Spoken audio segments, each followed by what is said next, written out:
પર ટ્રક અકસ્માત ડ્રાઈવરને ઊંઘનું ઝોકું આવતા પુલની દિવાલ સાથે અથડાયો. થરાદ સાંચોર ભારત માલા હાઈવે ઉપર મલુ તરફ જતા રસ્તા પર આજે ગંભીર અકસ્માત સર્જાયો હતો.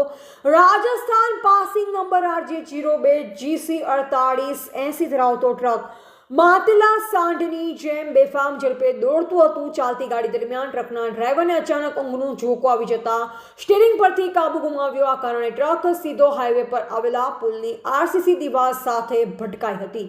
અકસ્માતમાં ટ્રકના એન્જિનને મોટા પાયે નુકસાન પહોંચ્યું. જોકે સદભાગ્યે આ ઘટનામાં કોઈ જાનહાનિ થઈ ન હતી, જેને લઈ સ્થાનિક લોકોને વાહન ચાલકોને રાહતનો શ્વાસ આવ્યો. અકસ્માત બાદ થોડીવાર માટે હાઈવે પર વાહન વ્યવહારમાં અડચણ સર્જાઈ. ઘટનાની જાણ થતાં જ સ્થાનિક લોકો ઘટના સ્થળે પહોંચી ગયા અને પરિસ્થિતિ પર કાબુ મેળવવા મદદ કરી હતી. એવા જીતુભાઈ બારોટ, થરાદ.